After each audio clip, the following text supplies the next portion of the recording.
So now we're going to go off to our first panel, and our first speaker is going to be Christy Maxfield, and she's coming from the Mission Center, and she's going to tell you about a lesser known but exciting part of the Affordable Care Act and her organization's role in that. So Christy?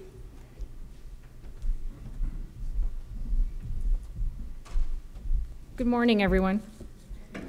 I get the great pleasure of telling you a story, and I'm going to tell you the story so that you can understand the context of why the Mission Center got into this space. I'm very honored to be able to address you today. I'm a relative newcomer to healthcare and to the health reform activities that are going on in our state. And I want to tell you sort of the story about what got me here and what got the Mission Center here and why we're in this space to begin with. So the Mission Center was launched in 2010, and our goal has always been and will continue to be to improve the efficiency and effectiveness of nonprofits. And when we first started to do that, we would go in and talk to folks about what was really affecting their operations, because from our perspective, having been nonprofit professionals for all of our careers, myself and our founder, Chris Miller, we knew that in order to be really, really good at our missions, we needed to have really good partners on our administrative sides. And so we started talking about accounting and HR, and the organization started talking about insurance. And so we had lots and lots of conversations about, so if Mission Center wants to help improve the efficiency and effectiveness of the nonprofit sector, what are you guys doing about insurance? Because I just got a 48% increase. And how am I going to continue to provide healthcare for my employees? And my employees are the lifeblood of my mission. So what's going on? So we thought, well, to be legitimate in this space and to do what we said we were going to do, we'd have to wrestle with this question. And what we started to do about 6 months after launching the company in 2010 was work with a local brokerage in St. Louis to put together what's called a multiple employer welfare arrangement. So for the last 2 years or so, we've been working on bringing together nonprofit employers to basically create a larger block of business in the healthcare world so that we can have greater leverage. Because we know there's two things right now, if we take a snapshot in time, that can help us mitigate the costs of healthcare. We can get bigger, meaning we can have more employees because we have more lives, which is how we talk about it in insurance. We get more lives over which to spread risk, and we can get healthier. We can spend less on our healthcare. So our focus is on first getting bigger and then working with the groups to get healthier. So this meant that a career fundraiser in nonprofits whose focus was on how do I actually help people fulfill their mission, went and got her insurance license and started working with brokers and learned a whole lot about what it is and got to be really good friends with UnitedHealthcare and Coventry and all of our friends in the carrier world, and really tried to understand this so that I could understand what bringing together nonprofits would mean from a market standpoint, from a mission standpoint, and what kind of transformation that could have in our community. What I didn't tell you about our founder is that in addition to working in nonprofits his whole career, his real passion is social entrepreneurship. And so he's always looking for the next thing that will create systemic change in our community. And what was really exciting to us as we learned more and more about the healthcare reform, the ACA, was this has the potential, not today, not tomorrow, and certainly after many iterations are permeated, but it has the potential to really change things from the way they are today. And it was actually with a colleague of ours from UnitedHealthcare that they said, do you know that HHS and CMS have over $3 billion that they are charged with putting out into the states to form at least one co-op in the states by January of 2014? And we said, no, we had no idea. So tell us more. What is this co-op thing? And so with the bona fides of having put 60 nonprofit organizations together, and that group continues to grow and is statewide, its commonality is 501c3s in the state of Missouri. With the knowledge that the CMS had money set aside specifically as part of the ACA to fund co-ops, and really understanding nonprofits and the people that they serve, we started to do a lot of research on the co-op, and in January of this year, started in earnest outlining what it would mean to be the developer of a co-op for the state of Missouri. We went to the Missouri Foundation for Health and said, is anyone else doing this? And they said, not that we know of. And we also then found the nascent group of other co-op developers throughout the country, and we said, do you guys know of anybody who's doing this in Missouri? Because we figured there had to be somebody much better qualified than us to start a new healthcare carrier in the state. And they said, oh, nope, nobody's raised their hand. We said, well, we're raising our hand. If Missouri Foundation for Health will support us in the development process, we will commit to writing the application for the loan that the federal government will provide to create the carrier and participate eventually in the exchange and provide, in this case, co-op is defined by consumer-owned and oriented plan. It'll be a 501c29, the newest status of 501c3 tax-exempt status, and it will be run by and for the community. It is charged by law to enroll 2/3 individuals, and have 2/3 of its plans need to be to individuals and to small employers employing less than 50. And we said, well, we want this for Missouri, we want this option for Missouri. And we think we have a really interesting way of enrolling people in a new healthcare carrier, because no one in their right mind in 2012 looks around and goes, I think I'd like to start a new healthcare carrier, right? So we said, you know, what we know really, really well is nonprofits. And the people they serve typically, but not exclusively, are individuals who will either be covered by Medicaid expansion, assuming our state goes that route, or will be eligible for subsidies. And in some cases, these folks will never have experienced purchasing and using healthcare. They will have a generational gap in knowledge there. And they'll need people to take them through that process. So what if we actually envisioned a business plan, because we need to actually have a business plan behind this, and it was 75 pages and a $90 million loan request to the federal government on October 1st. And we said, really what we think distinguishes the work that we're doing is the ability for us to envision nonprofits in our community as conduits, access points, for not only themselves as employers, potentially, to participate in the co-op, but for them to help educate our community about what does healthcare reform mean. And so there were a lot of questions at the end of the last session about access. And in a state like Missouri, we know 2/3 of the population are in Kansas City and St. Louis, which means that when you start a new healthcare carrier, you've got to start in Kansas City and St. Louis. But we also know that we want to be statewide. So our 5-year plan, it has a rollout, and that rollout is only possible really by engaging the nonprofits in our community to understand, evaluate, and potentially play the role of navigators in the system. Navigators are still yet to be defined. We know what they can't be. We don't actually know how they're all going to be funded.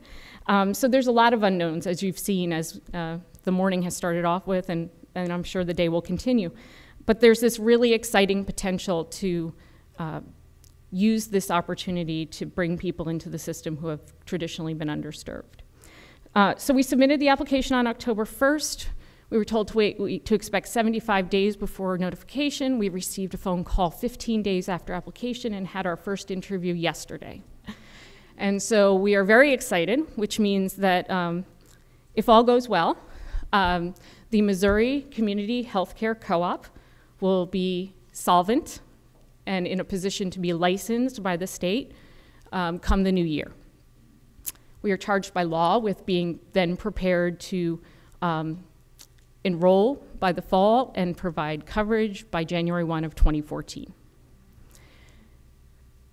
We, the royal we, was a team of a lot of people, not the least of which were and continue to be professionals in the healthcare carrier space.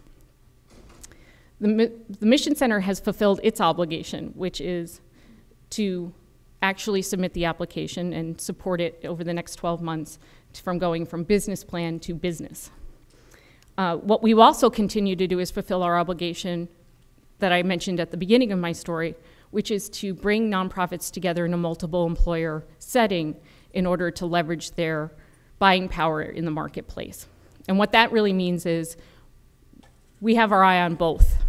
We have our eye on what we need to do today to try and make healthcare more affordable for the nonprofits in our community, the employees that they serve. And we have an eye on how do we support efforts like the Missouri Community Healthcare Co-op in being available for what healthcare looks like come 2014, 2015, 2016, et cetera. So it's a very exciting time.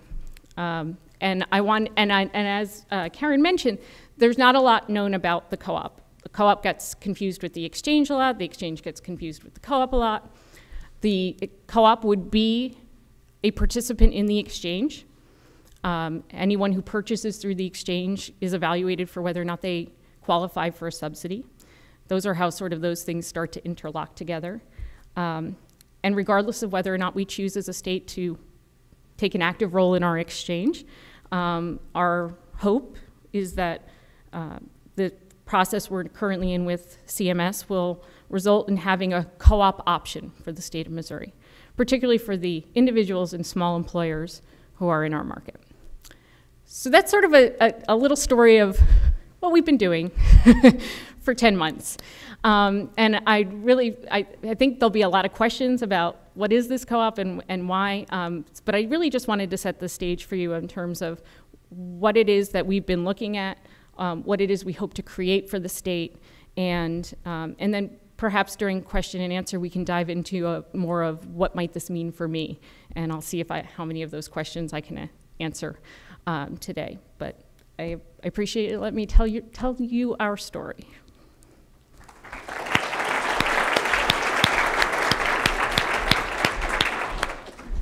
Thank you, Christy. And I think we will hold our questions till the end of the panel, if that's okay. Our next panel speaker is Andrea Routh, and we're delighted to have Andrea today. She's actually the executive director of the Missouri Health Advocacy Alliance and has a lot of history in the state. You can read her bio. So, Andrea.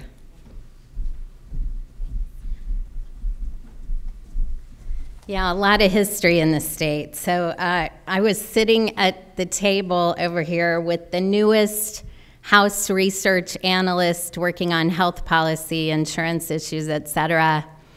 And I started my career in health policy in that position in 1988. So it's been a long history. And I know that there are other people in this room who held that spot too. And so there's a lot of depth of experience in the room. And I want to give you a little perspective here from a Missouri consumer standpoint. Our organization is made up of about 44 organizations across the state, mostly consumer advocacy groups, some safety net healthcare providers, people who represent children, people who represent persons with disabilities, American Cancer Society, MS, et cetera. So you kind of get a flavor of who we are. We are always trained to tell a story to put this in perspective. So let me tell you about a friend of mine. In the beginning of October, I was actually sitting having my hair done. And the other hairdressers were talking about how it was Breast Cancer Awareness Week or month. And they asked my hairdresser if she had had her mammogram this year. And she said, I haven't had a mammogram in 8 years. I haven't had health insurance. She's an independent contractor, no coverage through an employer, and works very hard, but can't afford coverage. And so she's skipping very critical primary and preventive care that we all know about. And we all know that breast cancer, when it's caught early, is preventable, is treatable. So this woman doesn't have coverage, is not getting those key primary and preventive care services or screenings, and consequently If later we find out she has breast cancer, her care will be more intense, more costly. And that's just an example of why the Affordable Care Act includes provisions like Jay spoke about, the Medicaid extension or expansion to 133% of poverty, the subsidies available through the exchange for higher income people to help make sure that everyone has coverage, because we know if they have coverage, they'll have a physician, they'll have a place to go for care, they'll get their primary and preventive care, their screenings, and early treatment and intervention. And all of this saves costs to the entire system for all of us. It's also a more organized and transparent way for us to provide care to people and understand what's happening with the cost and quality in our system. So I wanted to talk a little bit, and I'm going to repeat a little bit about what Jay Angoff talked about today because I think it's worth repeating.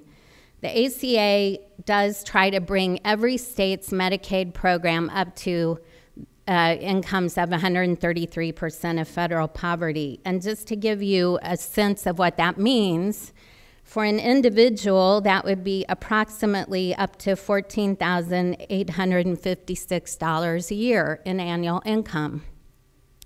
Most likely, my hairdresser would probably qualify for Medicaid on the high end. If not, she's going to qualify for subsidies in the exchange. Family of four, 133% of poverty is approximately $30,656, excuse me, in annual income.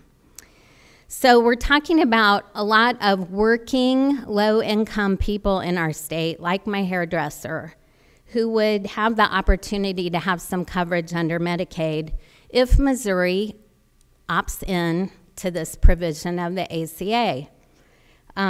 As Jay said, the majority of that population would be covered with our federal tax dollars coming back into Missouri to cover our people in the Medicaid program. Again, to repeat, since almost all uninsured people right now end up getting their coverage, their health care at the high end of coverage, some of them walking into emergency rooms in our hospitals. The hospitals are reimbursed for that care, as most of you in this room know, through the disproportionate share payments. But the hospitals, because they knew that the Medicaid expansion was coming through the ACA, they agreed during the ACA debates to take less disproportionate share payments. Well, you can see what's going to happen here. As the Supreme Court decided in June that Medicaid was a state option, this expansion was sort of a state option, we're leaving some of our critical care hospitals and our rural hospitals in particular at risk because they're going to lose disproportionate share payments. And if Missouri doesn't take this Medicaid expansion, they're going to get a double hit. So then it's possible that we could lose rural hospitals in our state, which would have an impact not only on the uninsured, but it's going to have an impact on everybody in that area who relies on that rural hospital. So here's Missouri's decision about Medicaid. Are we going to opt into this provision, which could provide somewhere between $6 to $12 billion of federal money back into our hospitals, our systems, our provider payments, our economy? Or are we going, and are we going to cover somewhere around 255,000 people in this Medicaid extension?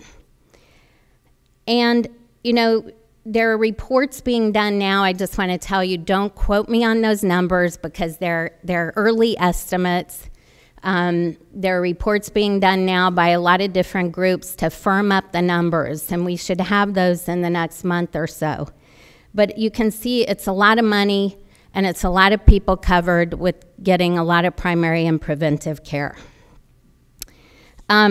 my concern about the Medicaid expansion as a consumer advocate is, as Jay said, the exchange is going to happen anyway. The subsidies are going to happen anyway for the people from 133% to 400% of poverty. But if we as a state decide not to do the Medicaid piece, we're leaving, once again, the lower income folks with no coverage. And it really creates a class gap. It just doesn't seem fair if you want to look at it from a fairness point of view. No one anticipated that I shouldn't say no one. Many of us didn't anticipate that the Supreme Court would strike down the part of the law related to the Medicaid expansion and make it an option for states. So the design of the ACA was to get everybody covered, some in Medicaid, some through the exchange and these subsidies. Now we know that the state's going to have an option about Medicaid. Let me put in perspective the subsidies. So if you're somewhere between $14,500 and $44,680 approximately in annual income, and you're an individual, you should qualify for some sort of subsidy to help you purchase insurance on the private marketplace through the exchange. If you're a family of 4, it would be between $30,000 and approximately $92,000 in annual income, and you could qualify for some kind of a sliding scale subsidy, tax credit. What that means is, as Jay said, you'll come in, you'll fill out a form, probably online. It'll determine if you're eligible for this tax credit. The credit will be sent to the insurance company. Then you pay the difference between the credit and the premium for the plan that you choose through the exchange. So you don't have to wait till the end of the tax year to get your credit, which is really important for people on the lower end of this scale.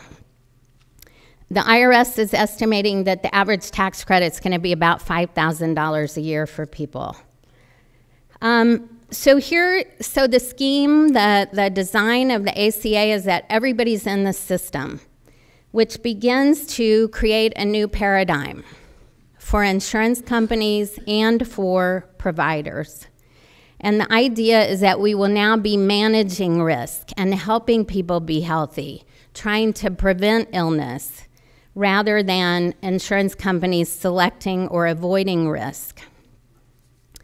So let me talk a little bit about Missouri. As Jay Engoff said, the law allows the state to choose a state exchange, a partnership exchange where the federal government does certain functions and the state does others, or a federal exchange.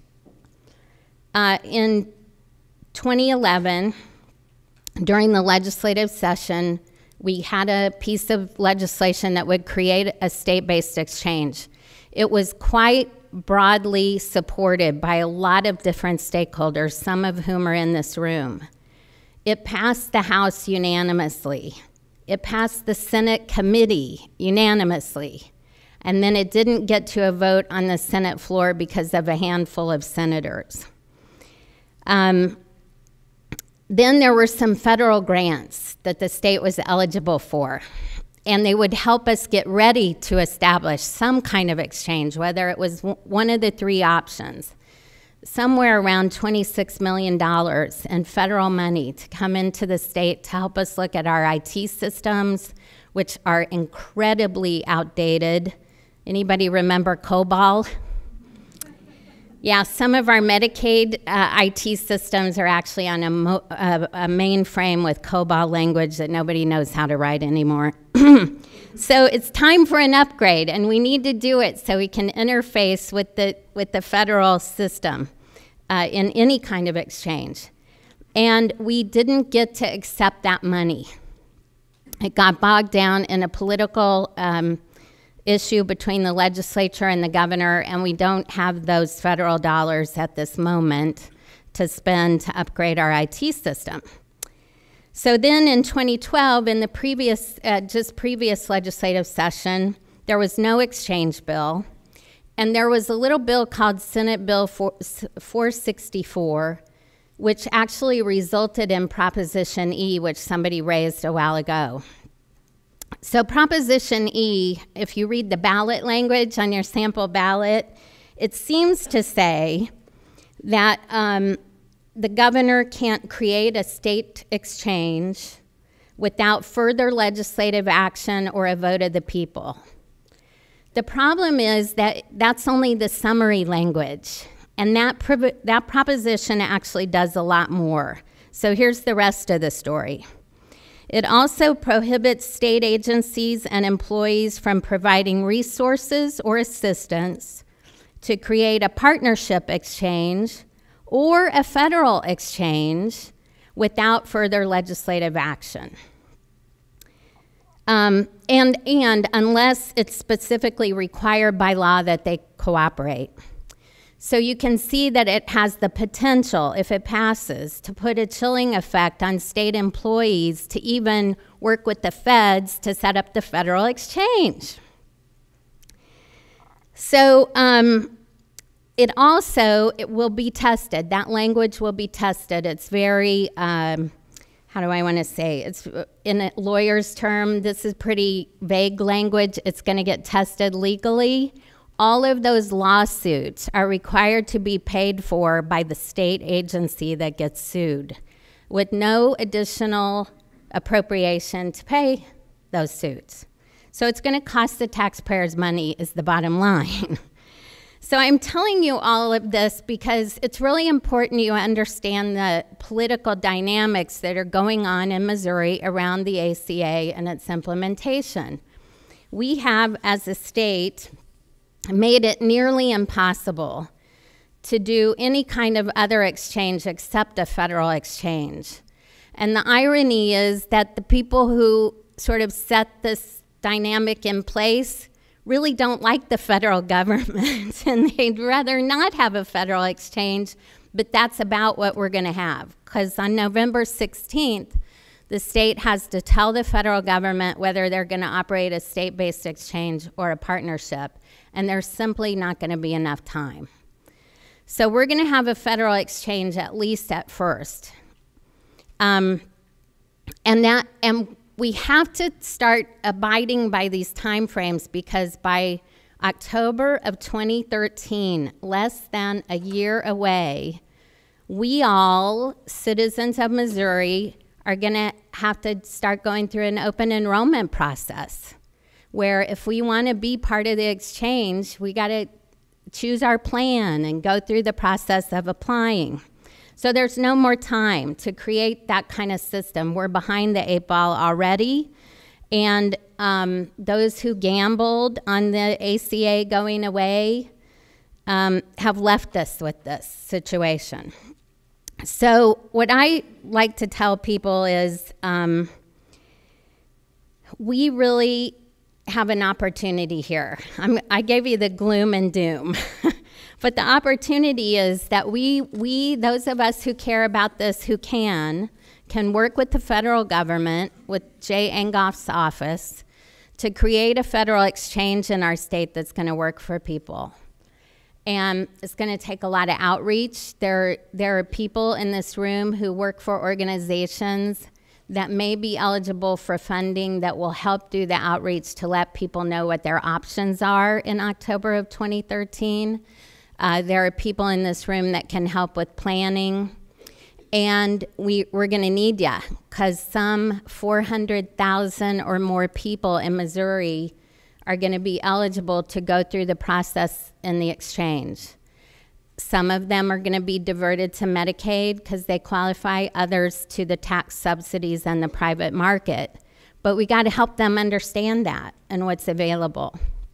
So I just encourage you to stay tuned, engage if you can with the federal government, and I think this could be really great, but it's going to take a lot of work for the next year. Thanks.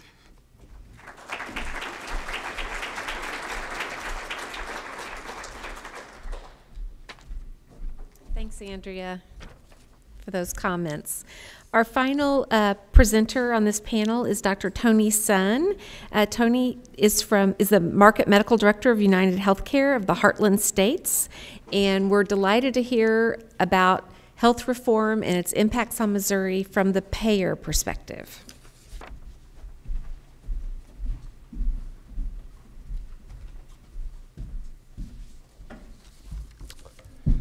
Good morning, everyone.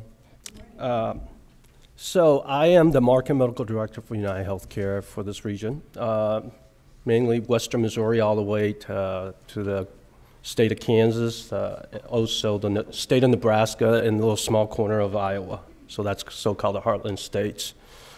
My job is to provide clinical leadership and medical management for this region, and I'm delighted to be here with you. It's wonderful to see so many people so interested in healthcare reform, and I have heard Dr. Edison has done this and has attracted this following, and I think we're going to need this kind of continual following and enthusiasm, because as I will continue to say, hold on to your hats, because there's going to be a lot of actions going on.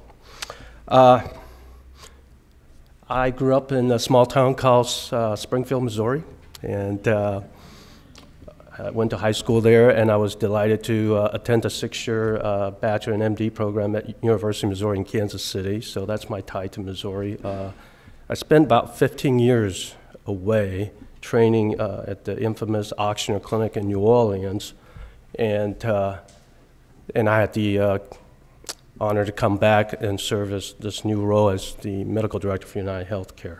So that's sort of my tie to be in Missouri, grew up in Missouri, and came back to Missouri in Kansas City area. So let me tell you a little bit about the big picture, okay? The big picture to me from a payer's perspective. You heard so much from our previous speaker in regards to the Affordable Care Act. To me, I'm a pragmatic, I always say the pragmatic person from a health policy standpoint. For the most part, all the healthcare law falls into some of these sections. Standards for minimum health care coverage, right? State-based health exchange you heard so much about. Mandates for employees to be covered, right? And subsidy for some of these to be covered. The requirements that, the money that is being spent, the so-called medical loss ratios, if, set that minimum loss ratios, if not, return those money back to the consumers. We have to have some insurance market reform, and you're gonna see a whole lot of it. And more to come, and Affordable Care Act is a beginning of that. Expand appeal rights for patients, expand Medicaid, you heard so much about, and then change to some of the Medicare reimbursements, especially as you heard to the Medicare Advantage programs as traditionally know.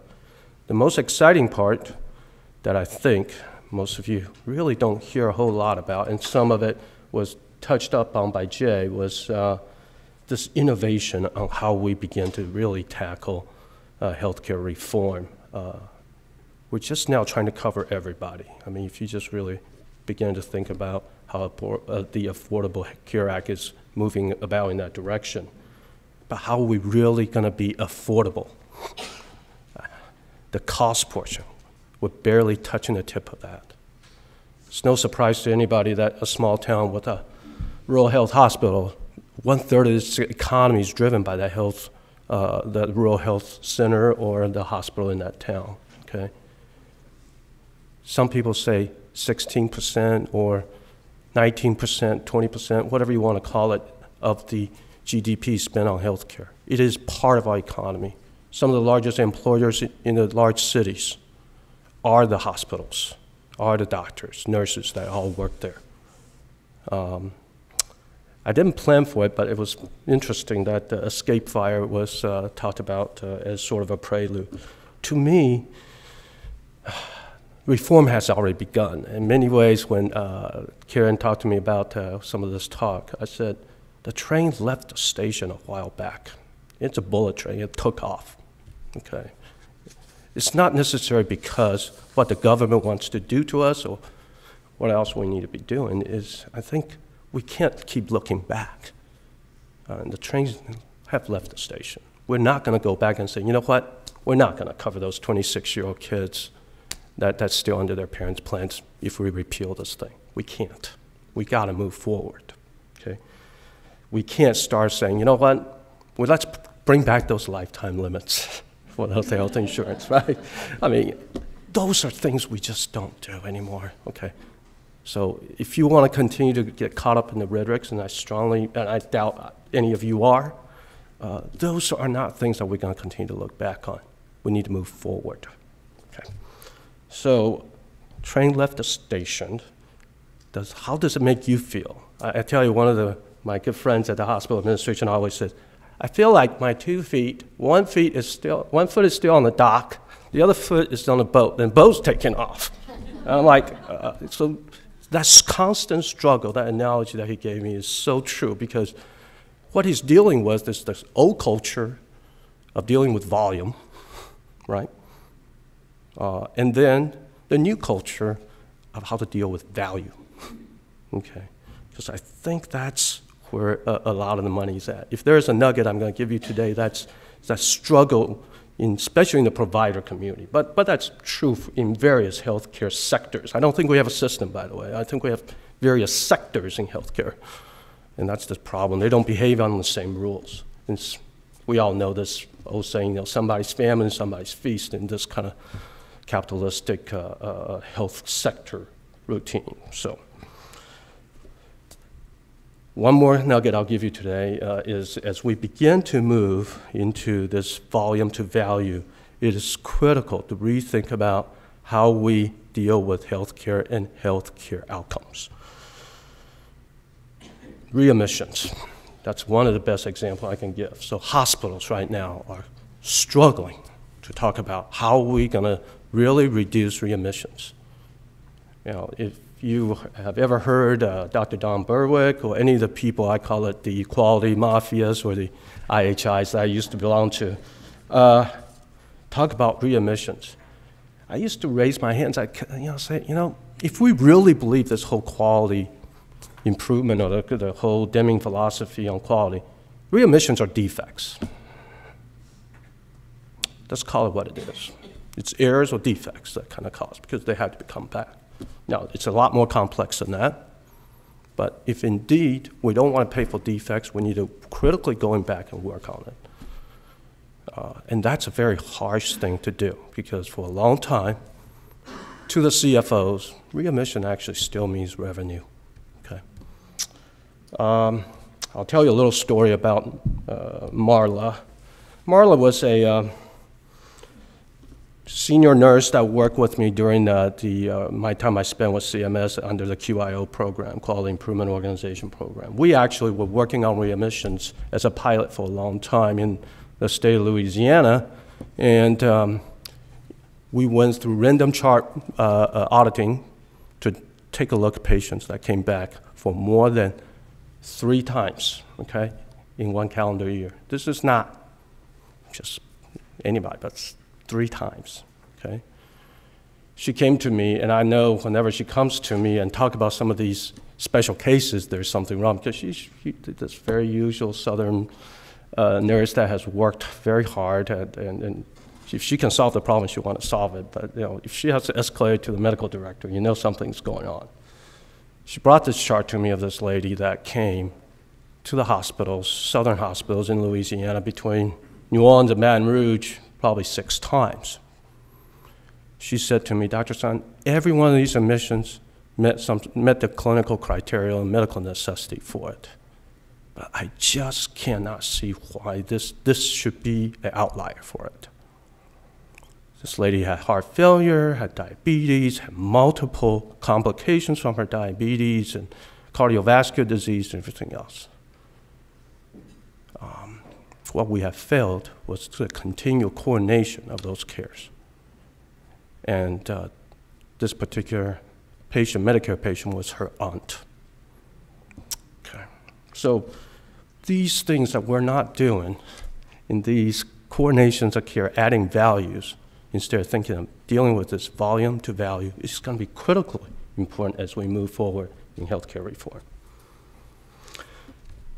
The other thing I will tell you, another nugget I'll give you is this, that if you don't start thinking about, they used to call pay for performance, really more, as you heard me say, pay for results and outcome, you will begin to see other people will take it on for you, because you'll see the conglomerations of powers will come into play in private sectors a lot faster. One of my friends told me that the action is in the private sector. Medicare is leading the way in beginning to do ACOs and share savings. I know a lot of Missourian hospitals and integrated delivery system actually applied for some of those share savings programs. I know there's one in Heartland States that began. There's some in the St. Louis area. There were some in the Kansas City area. They didn't get all the awards they liked. We did not win the Pioneer ACO pilots, but I think those things are still going to continue to go on, not because CMS didn't give us those pilot monies, but I think those are going to continue to have those discussions, especially with the private sector. Okay, and I think UnitedHealth Group being the largest, we are in constant discussions with these large integrated delivery systems. Some of you heard that HCA Hospital in Kansas City recently bought out another 2 hospitals, the Carondelet Health Systems. You will see more and more of these mergers and acquisitions as they, I call it, straddle and get ready for reform. Again, irregardless what happens to the act, this will occur. You heard yesterday something else occurred. BJC, the largest system in St. Louis, began to form a coalition with St. Luke's in Kansas City, Cox Health in Springfield, and Memorial Health in Springfield, Illinois. It's happening, folks. It's you don't, if you want to read the tea leaves, it's there. Okay. So the actions of these various large providers, as well as themselves large employers, by the way. One of the things that they talked about yesterday during the BJC press release earlier this week was one of the things they want to do is save money for their own employees, because you know what? Each large hospital system is 5,000-6,000 for BJC employer themselves. They got to grapple with that themselves. Okay. You heard about various pilots going on in St. Louis. Most notably, Boeing has its own patient-centered medical home initiative. They want all their employees to begin to think about having a primary care home and how they will incentivize them to do that. Similarly, we'll see that kind of actions from Walmart, Lowe's, using these larger employee group purchasing. This is happening in the private sector, moving from volume to value. I will end with this last story, probably. My wife always says,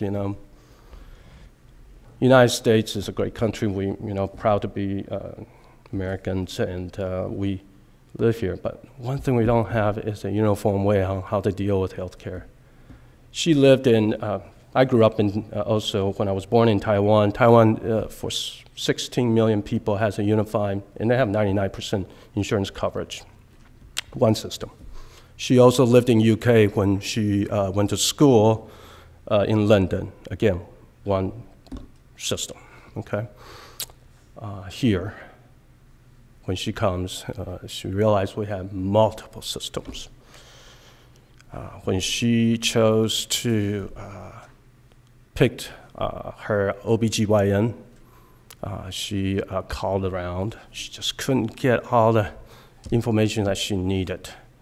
And one of her caveats is, one, do you have electronic medical records? Because I don't want to keep repeating what I'm telling you. And then that way you can keep me safe, making sure all the medications that you got written out is kept in electronic records instead of on paper files. So she is the consumer driver. Most of the healthcare is being purchased and decision-making is being done by, I call it the most powerful person in our sort of a community is women who make those decisions. What she tells, what we're going to do with our health care is very important. Because even for a medical director at UnitedHealthcare, she told me who my primary care should be. Okay? That person must have patient-centered medical home certification. And that doctor must be able to work in a team that integrate care. Okay? So if she needs to be seen in a hospital, that information flows freely. Okay? It's right on time, at the right time. And then, most importantly, it should be at the aim of lowering that cost. So what I just told you is the triple aim, right? Better care, better health, lower cost. Thank you so much.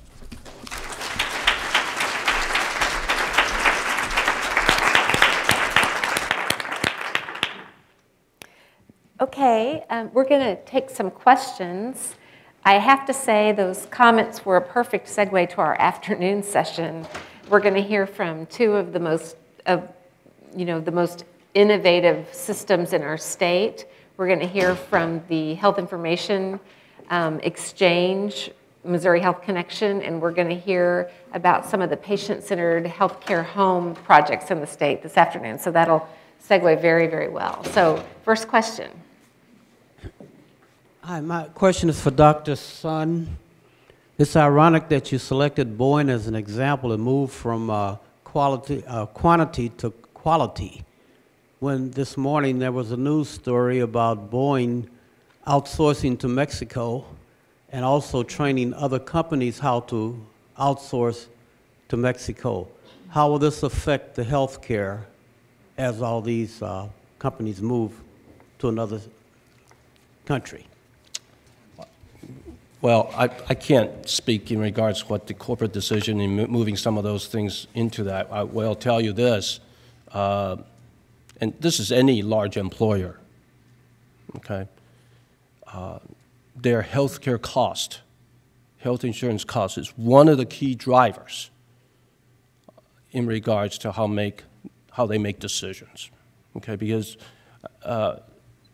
if you haven't realized that continual escalations of this, I call it the cost curve, is not bend, they will continue to take other ways into other areas where they're going to find lower cost. I'm not surprised that Canada actually has able to bend some of that curve, but this is a universal problem everywhere in regards to this escalation in healthcare cost.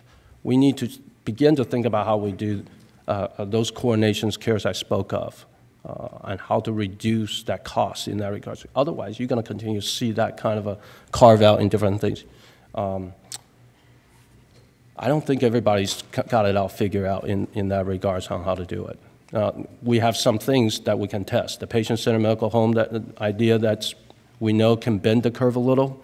The ACO is a very new idea. I used to say, you know what ACO stands for? It's awesome consulting opportunity. You know, it's just, you see one ACO, you see one ACO, you know. But there are areas that has already occurred that integrated systems do work. The Kaiser model, the Geisinger model, the Mayo models, the Intermountain. Oh my gosh, the Intermountain folks got to figure it out, okay, in Utah, okay. We've got to figure out what we can do for Missouri because, you know, and I think, you know, I'll maybe retract that a little bit. You know, in Springfield, Missouri, they actually have, I call it Tail 2 City, right? You have Cox and Mercy kind of sort of competitive with each other. We need to continue to have that kind of competition. But instead of competition to build more, I call it brick and mortar, but build on what the value is delivery. I would love for people to begin to measure and say, you know what, I'm getting for the dollar. That's a good measurement sometimes. But it's a grappling problem everywhere.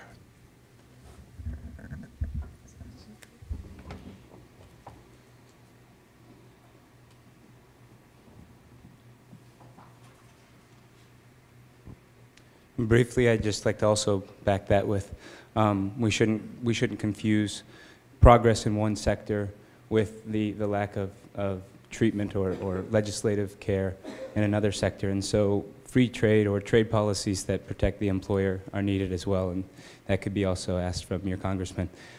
My question specifically, Dr. Sun, is for a youth that is considering heavily to enter policy work, systemic change. It's sometimes very difficult and discouraging to look around at such a group full of intelligent and driven, invested individuals, and yet contrast with that with the overwhelmingly slow process of change. I was wondering if the panel would be willing to give me a little bit of hope. I will start. There's tremendous amount of hope, and I hope I didn't. I always ended on some resilient optimism because that's something I learned from Katrina.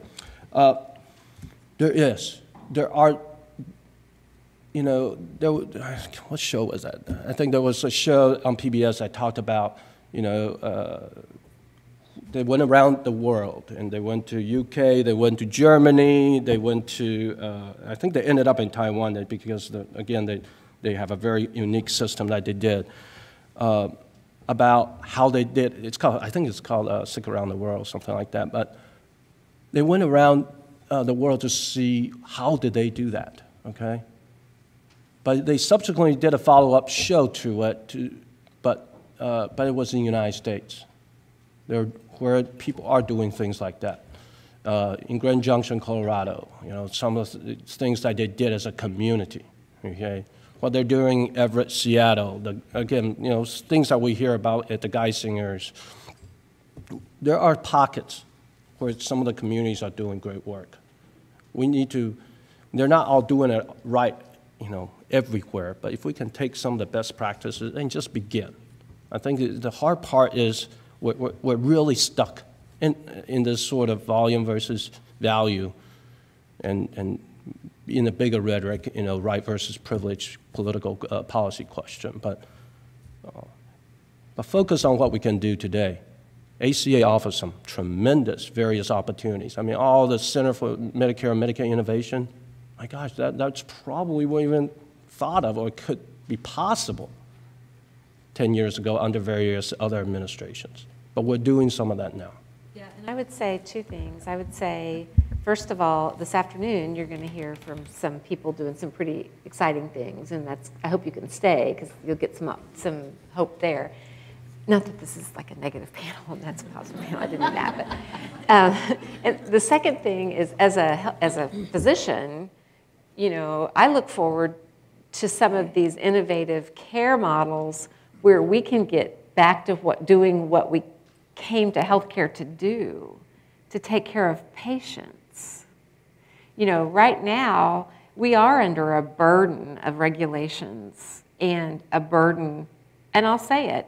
The electronic health records have not made our lives easier yet. They will, you know, but just it's not there just yet. And so when we have real health information exchange that our state is on the verge of, I mean, we're getting ready to have meaningful health information exchange. That's huge. I mean, I do telemedicine. I take care of patients in little rural towns all over the state every week. I can't tell you how many hours my residents spend trying to find lab and trying to find x-rays and trying to find information. And for me, I'm just all at Twitter. You know, I have goosebumps thinking about having real health information exchange. So that's exciting. Can I add, from a consumer point of view, and Dr. Edison and I are both on the board of the Missouri Health Connection where this exchange is being created. It's really going to provide some, not just cost savings in the system, but it will also ensure patient safety at a whole new level, better quality of care, better coordination, all the things Dr. Sun just talked about. And we are on the cutting edge of that in Missouri. So while I kind of lay out some of the political realities, because that's what I do, and I do that, so you will get a little bit, you know, agitated about it. But there are some really good things happening. And I wanted to give you an example, and I live in Kansas City, And I have a friend who's a nurse for a cardiology practice. And this whole hospital readmissions requirement under Medicare has had some of the systems up there really look at, well, how can we reduce readmissions? And they're putting together teams looking at heart failure as one area where they know they're going to make a difference. And it's integrated, teams, nurses, social workers, the whole gamut of professionals working together and doing things for patients that, as a consumer advocate, I want to make sure my healthcare system rewards that kind of behavior.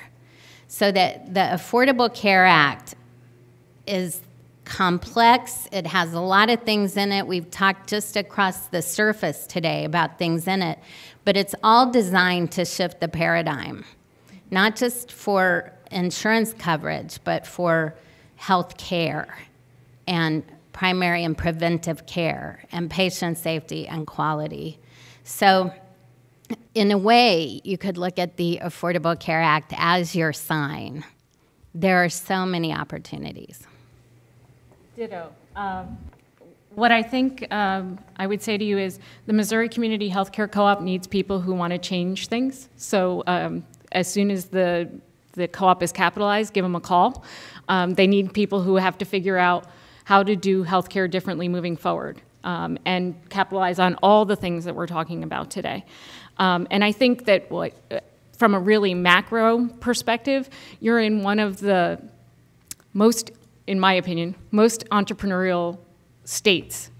Whether you look at what's going on in Kansas City with the Kauffman Foundation and its support of entrepreneurship, if you look what's going on in St. Louis with the tech incubators there, as well as the Scandalaris support for social entrepreneurship, whether it's healthcare you want to make a mark on or other areas, this is about as fast as change is going to move, and actually it's pretty darn fast. And I'll say that only from the perspective of a Gen Xer who works for a millennial, and a millennial could see $3 billion at CMS and a nascent coalition of nonprofits in Missouri working on a multiple employer group say, I think one can help influence the other, and in 9 months put together the team, including going around and meeting all of our colleagues throughout the state who we said, we need your good thinking on this, to then submit with all confidence and due diligence a $90 million loan application. So I mean, people like you will be the people who see all of these connections and say, if we do this here and we take the innovation that we're seeing there, if we capitalize on what CMS is able to push out through its innovation centers, if we look at different case studies and the Kaiser and everyone who's doing things, maybe not all of it, but things right, we need the people who can connect those dots.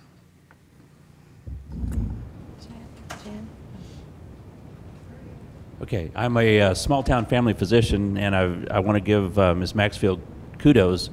I had the experience, the education of serving on the board of a nonprofit insurance company back in the late 80s. And I think that having a nonprofit insurance company in every market can bend that industry back towards sanity. And I appreciate that. But my question is for Dr. Sun.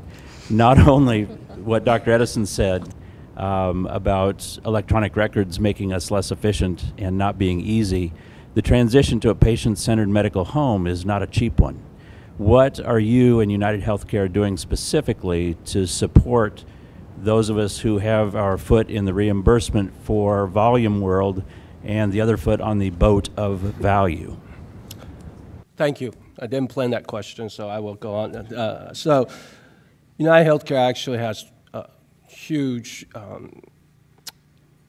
investment in what we call the value-based contracting. So UnitedHealthcare being the largest payer in both commercial, combined commercial Medicare and Medicaid, we are embedding what is so-called value-based contracting, especially to our primary care physician, very much focusing on that. We have 7 pilots across the nation.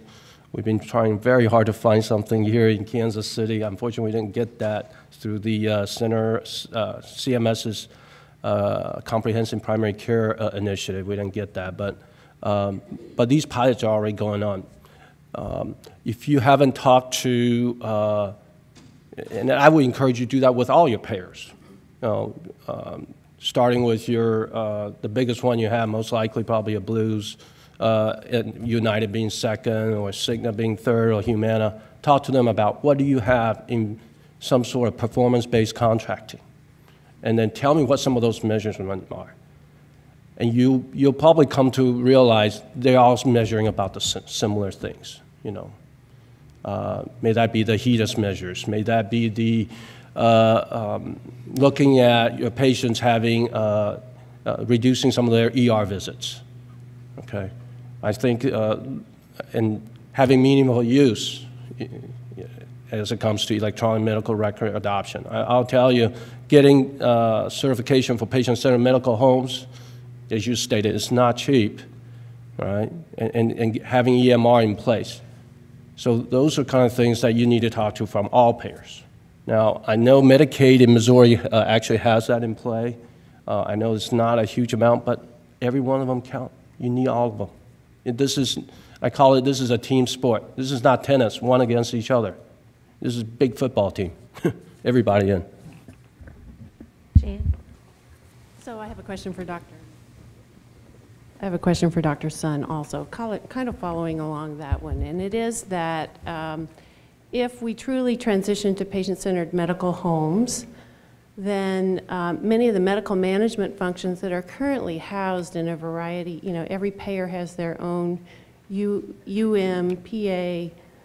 disease management, case management department that they're running virtually. Do you put your glasses on for 10 years from now and tell me, are you going to be dismantling those sorts of med management functions at the plan level and delegating them to PCMHs, or are you going to retain that function? And if you are going to delegate that to patient-centered medical homes, they have to have fresh encounter data to effectively manage those patients. And they can best deal with encounter data if it's coming through a pipeline that's shared by all the payers. So talk to me about that future. Again, it's a great question, not planned. I just want to tell you, you're dead on that. So, I mean, you know, the official position is obviously we will want to work with patient-centered medical homes, primary care groups on how to do that. Personally, you know, from my perspective, I would love it if you guys take all of that out of business for us, because we shouldn't be in that side, right? Because most of that should be coming from you. It should be delegated to you, because you are the one having those day-to-day functions. However, I will tell you, in this continual mixed fee-for-service model, until we have good allocations or designation who's who and where and what, and I'm not saying we're going to go all the way back to a true capitation model, but there's got to be some sheer risk. So if you're going to come in and do that, we will reward you on sort of a layer to do those care coordination at first, because we don't want to put you at risk for that until you're ready. And then if there are good physician leadership, we see good care coordination, we'd love to go and move that on. We have done that with some of our other pilots in PCMH in the Ohio and Colorado market, and we're seeing some very good results. Not to the employer's liking, I will tell you. The employer says, you know, Tony, you guys just still fluff. I tell you, whenever they say, you're not saving, all right? You're not saving. So that's why I'm telling you, no outcome, no income. I mean, it's that harsh of a world. People really, a good example I think of is like General Motor. I mean, one car, 20% of that car is being paid by retiree health care. It's just not going to work. So you got to show outcome for some of that. And I know it's going to take time for that. But the basic layer of PCMH with some ACO on top and some of those care coordinations is going to be absolutely critical. Oh, one last thing. One of the neat pilot we're doing in Kansas City, or it's not a pilot, but we're just really being diligent about, is this acute care coordination report. So with about a dozen of the practices in Kansas City, large group practices, none of them are owned by hospitals because they get those reports anyway. we're sending them unfiltered, unadjudicated claims information to those primary care practices on a weekly basis of all their ER visits and hospital visits of we think their patients are. All right, and they're getting this electronic feed to them. Okay, they said, Tony, that is the best thing since sliced bread. Just they use that as a matter of fact, someone using that as PCMH certification. So it's happening. So appreciate what you said about incentives and absolutely agree with, sorry, I should introduce myself, Joe Boyce with Heartland Health, and what you said about getting at the point of care risk management is absolutely critical. My question is more, we're talking about incentives for all the providers, especially with advocacy groups and especially certain economic classes. How do we get incentives for patients? Because a good chunk of the problem is there. And if we don't manage that, we're just treating the symptom. The consumer power is going to be sort of it should be front and center right now, but it's not quite there nearly as much as we like to. I was talking about, I can't remember, during an interview 3 months ago when we unveiled this cost estimator. Now, every health insurance has some cost estimator for your things. I'm a little biased. I think United's probably one of the best. But as more and more, if we start putting money into the control of people like my wife, you betcha they're going to choose, okay?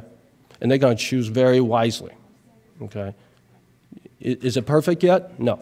Right now she can see, you know, what the UnitedHealthcare cost estimator can say, what your portion is going to be, and for getting a colonoscopy, this is the variations of the cost that's in the Kansas City market. And by the way, we rank them first by all the quality star folks first, of the people who we think are quality and efficient at doing what they do. Okay, so we rank those first, not just totally on cost. But we'll show them what their co-pays are and what those people's are. We're really just unveiling I call it the dirty little secret of all those fee negotiations. And we're going to continue to do that. And I would say, I think one of the things that will help to empower patients and help to get them involved in their care is patients having access to their own records. You know, that's, for those of you who don't follow the whole HIT movement, that's part of meaningful use, is to have a patient portal. And a lot of the patient portals aren't very good right now, but we're seeing studies that come out that show that patients actually feel more engaged, they are more compliant, they understand better what's going on with them when they can actually see their health record.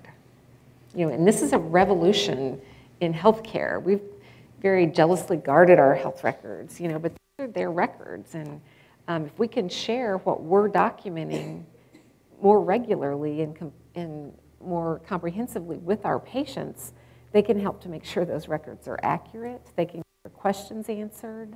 And there's no reason we have to speak in a secret language. You know, my specialty is the worst. I'm a dermatologist, you know, and all of our diagnoses are in Latin. You know, really. Some of the health literacy pieces of the ACA are my favorite. Well, no, my favorite piece is the 10% tax on indoor tanning. But other than that, some of the health literacy pieces are my favorite ones because we really need to learn to start speaking in plain language. And so why can't we speak in plain language in our records as well? Why do we have to say erythema when we mean red? Why do we say xerosis when we mean dry? I could do this all day. Mm-hmm. You know, why don't we just use plain language?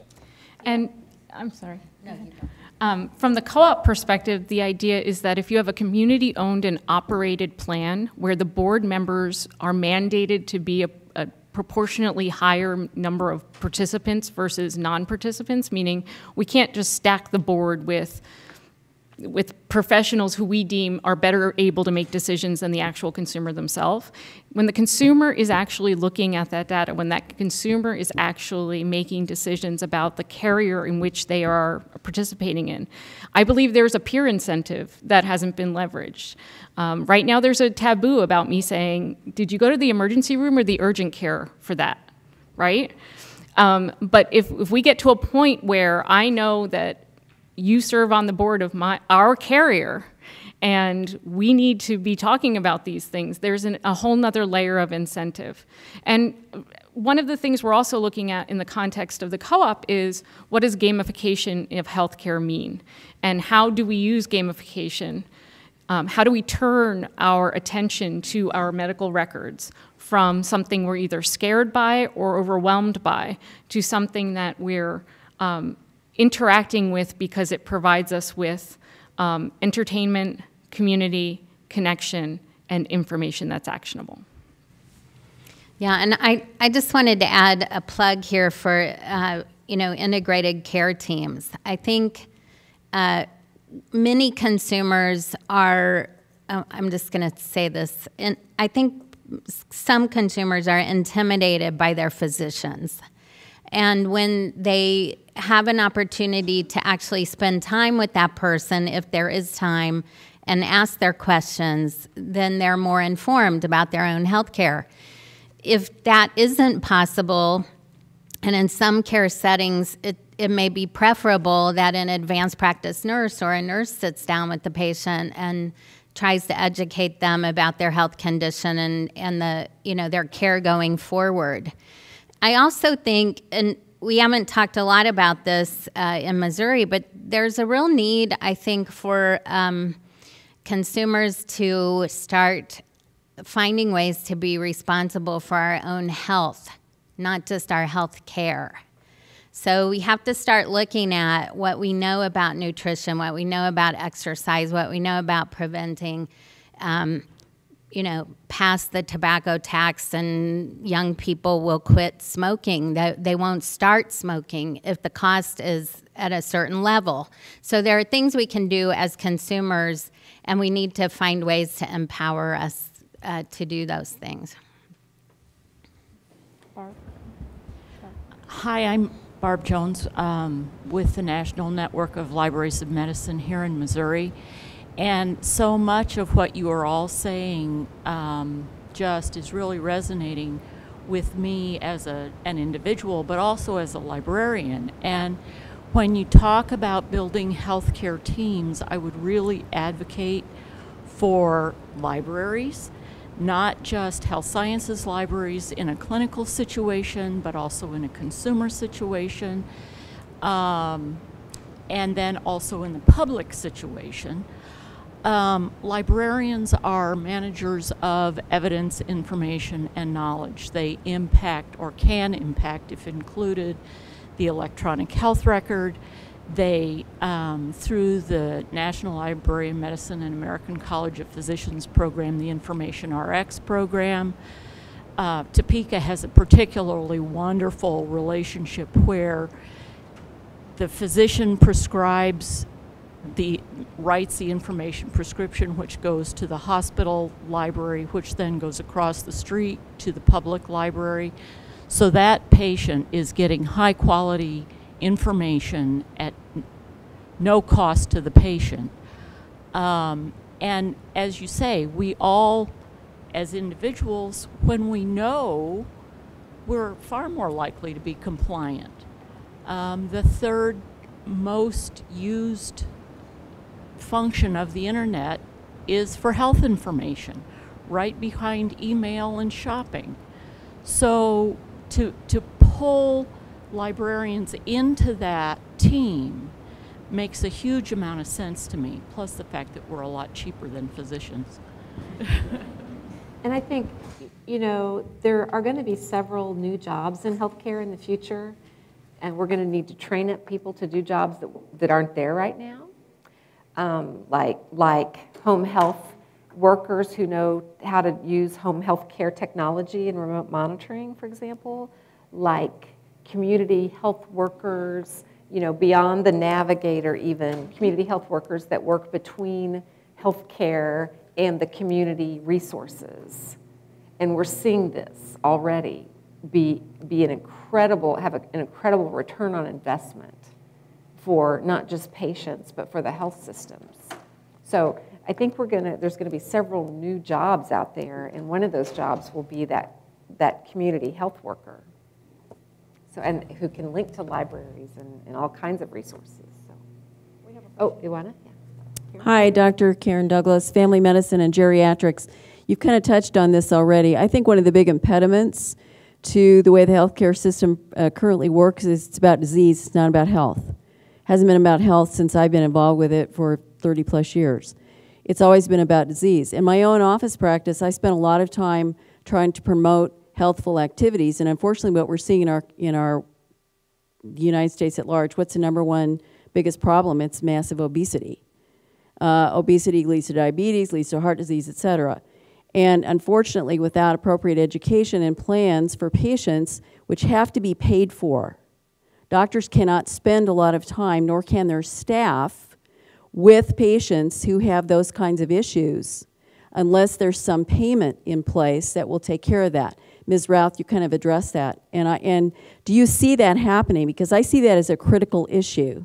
For patients to take more responsibility for their own health, they have to be looking at how are they eating, how are they exercising. It's not just about going to the doctor for an acute or a problem, and that diabetes may actually reverse if they can do something about the obesity that is, creating it.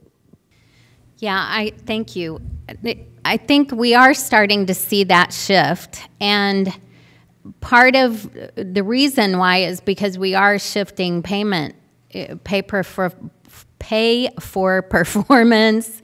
This whole thing about the hospital readmissions is causing what I like to say entrepreneurs in the healthcare system to shift how they look at things. And the cardiology nurse friend of mine, part of what they're doing is they found out part of the reason that the hospital readmission rate was high for their cardiology patients is the patient was missing the first doctor visit right after they left the hospital. So they had to look at, well, why? And create interventions, simple interventions. Someone now calls the patient to remind them when their first doctor visit is, and they're seeing people come in. That seems simple to me, but you're right, it takes staff time, and we have to make sure that the payment reforms allow for those kinds of interventions and coordinating care.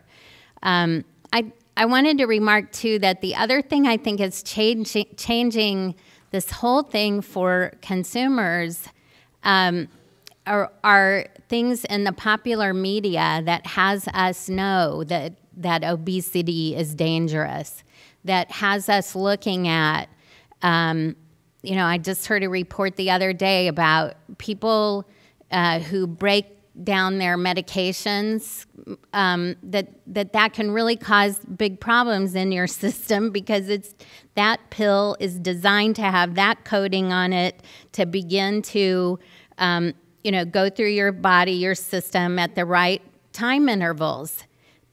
People don't know that kind of stuff, but now they're watching the doctors and Dr. Oz and some of these shows, and they're learning just simple things like that I think are going to make a big difference. And as Christy said, we need to take advantage of the places where people get their information, things like social media. If we start to do things like that and make people aware, then they will begin to be empowered with that information and take better care of their health, I think. Well, and we just need to start paying for what we really want. We need to start lining up our payments to incentivize the actions that we want taken. It's very simple. We incentivize, we incentivize doctors to do things with our hands. We get paid a lot for what we do with our hands and very little for what we do with our brains. And I think a lot of people know that now, and there's some attempt to start changing that and moving away from that, but we're a long way from that. If you think about it, if we want to encourage more primary care, we should support primary care. Yes. It's not that complex. Yes. Yes. Hi, my name is Kristen Morrison. I'm a second-year medical student at the University of Missouri. And I come at this from a variety of perspectives, including that I'm a 24-year-old kid who's a beneficiary of UnitedHealthcare, so thank you. And I was wondering to each of you, what are your expectations for my generation of healthcare providers? I see a lot of other students in the audience, and I'm just wondering, like, what do you expect of healthcare in the future, and how can I accomplish that now? I'll start. Yeah, because let him start. This is exciting for me, okay? Because I have a younger brother who just finished his residency, and I talk about this often, is we do a great job in teaching primary care, even specialty care in medical school, but what we don't teach is managing care, how to manage it, the cost aspect of it. I mean, we just throw you out there and feed you to the wolves in some ways, okay? We need to do more of that. Now, ACGME is doing quite a bit on trying to make sure that they teach you the stuff we're talking about here today, okay? More and more into about how health policy could impact you. But you need to stay in tune of that, but we need to incorporate it into the curriculum. The other thing we need to teach more is about the whole patient center, shared decision making, okay? Just because we want to write it, a prescription for that patient, we never even took the time to ask the patient to say, is this what you want? Is this okay with you? That is a totally different science, different side of that health service science that we have not tackled. And then, the Affordable Care Act actually has a tax on this Patient-Centered Outcome Research Institute, in which we're excited to see various things that come from that. But that is going to be exciting for people in your generation to say, the patient's in the driver's seat, I'm going to ride shotgun, and I'm going to help you make those decision-making, okay? I think those are going to be really, really critical. That would be another one of my advice. And third is, obviously, everybody has said this, get involved in various things, small pilots, get on committees, volunteer, do things, learn from that. There's so much from being involved into some of the day-to-day projects, and be choosy what you want to get involved in, because you know what, you got to get pulled in a lot of different directions, but be choosy what really is meaningful for you. Remember that inner burn that drove you to go to medical school, go to nursing school. I think those inner burns is going to be the one that keep you holding into that professionalism. Yeah, and I think many consumers are going to expect professionals of the future to work together. The dynamics that exist in some practices are not going to be acceptable anymore. We want you to be a team. We want you to recognize the value of each member of the team and put all of those to use in working with us as patients.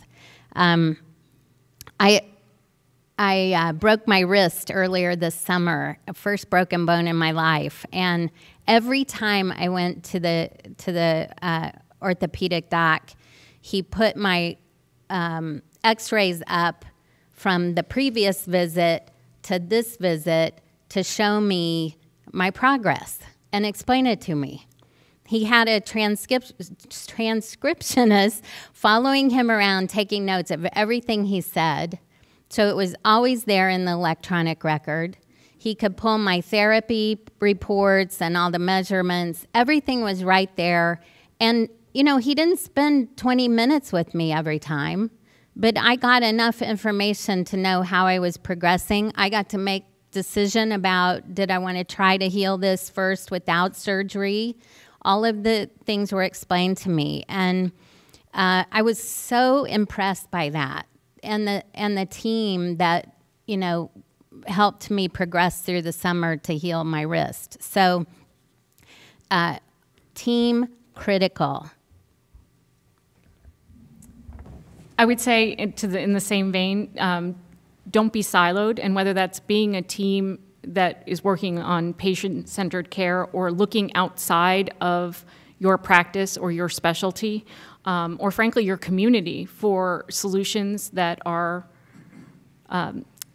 not readily available just from where you stand today. And by that I mean, we have a lot to learn from other interventions that are being done, say, in Africa, not because they necessarily have a system we want to replicate, but they're already grappling with very few resources to attempt to make systemic change in an area that is inaccessible and has cultural barriers. Well, those things exist in Missouri. There are inaccessible, hard-to-reach places that have barriers. So, you know, when Karen talks about having that community health worker, there are millions of community health workers, not in our neighborhoods, but in neighborhoods in other countries. And so what's going on in those countries? What is working and what could be?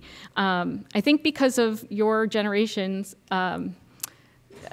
need for change at an incredible clip, that is the passion you need to tap into. But that means you have to look beyond.